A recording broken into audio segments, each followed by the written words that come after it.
Hey guys, and welcome to this list of 10 things I would like to change in Hearthstone 4. Now there are some things in Hearthstone 4 which don't work, but there are other things, small things, that can be changed to improve the game. And this is a list of those things. Hopefully you'll like it. Let's get to it. Army management changes. Number 1. When creating new theaters of war, name the theater after the continent the units are located in. So for example, here I have some units in the Middle East as the United Kingdom, and if I select them and I create a new theater, they're called the British Theater 1, giving me no indication about their location. Now if it said automatically Middle Eastern British Theater or just Middle Eastern Theater, it would be a much better indicator to know where these units are located. Because if I go to my home provinces now and I click on create units and give them a new theater, there is no proper distinction here, and I have to go into each one of these and rename them. Doing this automatically can save the player some time when it comes to renaming and assigning units to locations. Number 2, ability to change templates from the template designer and the division overview. So right now, if I have a certain template and some units are using it, I can't really just delete it. I have to search for these units that are using this template, manually change them or remove them, and only then can I remove this template. So it would be nice to have an option if I could click on this button here, and it would automatically select all the units I have which are using this template, and then I can just change their template with one click. The same thing goes for the division overview. So right now, if I have some units in here, and for example, I want to change their template, I can't really do it. I have to choose them. I then have to go to another screen, and only then I can change their templates. Considering how vital and important templates are, it would be much easier and quicker to do this from this panel without having to go into each individual unit. Number 3, select units from the division overview. So if we look at the division overview, we currently see that I have 3 units using cavalry, 1 unit that is using the light tank division, and if I click on any of these, it does nothing. It would be much nicer if it would select these units for me and allow me to do some actions on these units. Number 4, when changing priorities to theaters, make the button change so that I don't have to click again. So here, for example, if I want to change the priority to this theater, I have to click here, change it. And if I want to switch to this one, I again have to click the settings button and then change it here. It would be much nicer if it would change as I click through these. Number 5, visual distinction between armies and navies. So currently in the game, if I look at a certain region where I have both land troops and navies, I can't tell them apart at a simple glance, since they both feature the same icon. If these units were to have different icons, like they do in Europa Universalis 4, I could tell at a glance that I have 3 navies and 1 army in here.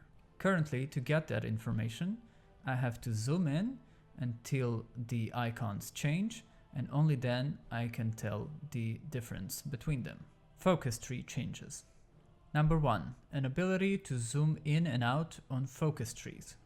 So as you all know, the focus trees in Hearthstone 4 are one of the major features and are used extensively. In some mods, these focus trees can get very large and very complex, and currently we have to do too much of this. Too much scrolling and scrolling and scrolling sideways, up and down. It would be much nicer if we had an ability to zoom in and out of focus trees using the mouse wheel like we do with the world map, so that I can focus on certain aspects of the focus tree and zoom in on them and then zoom out and look at other aspects. Number 2, remove the suppress subject focus and turn it into a dedicated button. So currently we have a continuous focus called suppress subjects, which allows any country which has subjects to suppress their independence and to keep them within the sphere of the master country. Now, this system is a bit unbalanced and unrealistic currently, since a country like the United Kingdom, which at the beginning of the game has 6 subjects, can suppress all of them at once and only lose 1 political power. Now, to me, it makes little sense that it will take only 1 political power to suppress both a country like Canada and a country like New Zealand. What I'm suggesting is to put a dedicated button on the subjects panel that will allow us to suppress puppets, and that the cost for this suppression will scale with the size of the country that we are suppressing. Also, this will allow to free up this slot for the player, and he won't have to use a continuous focus, which he might have better use for in other aspects of the game. Interface changes. Number 1. Change the factories indicator to show how many dockyards, military and civilian factories I have at a glance. Currently, if I want to know how many civilian and military factories I have, as well as dockyards, there are several ways to check that. One of them is to hover my mouse over this indicator here, and then I get this information. Another way is to click on the construction tab to see the civilian factories and the production tab for the dockyards and military factories. Now, I think it would be much better if we didn't have to hover our mouse over this indicator here. It would be a much better idea to split this indicator here into 3 separate indicators that will show at any moment how many military, civilian, and naval factories I have, and how many of them are being used. Number 2, change the political power indicator to show if we are losing or gaining political power. As you know, political power is the most important resource in the game, and currently we have no clear way to know if we're gaining or losing political power. The best way to know is to look at this indicator here and see if it's going down or it's going up, or by hovering the mouse over this indicator to know that information. Now, this can be solved quite easily by giving colors to this indicator, so that it would be green if we are gaining political power and it would turn red if we are losing political power. Number 3. Allow us to see the war screen when going into the country and right-clicking on the fighting a defensive or offensive war icon. So currently, if I want to see how the war between Italy and Ethiopia is going, I can't really do that except if I go into the World Tension screen, click on Current Wars, and click on a war.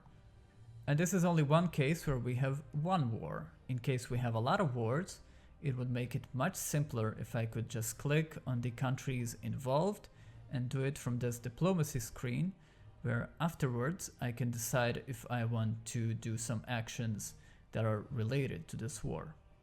Alright guys, so these were my picks for the top quality of life improvements for Hearts of Iron 4. Let me know in the comments what you think about them, if you have any other suggestions, and let's all hope that Paradox might implement some of these in the Mend the Guns expansion. Thank you for watching. Bye.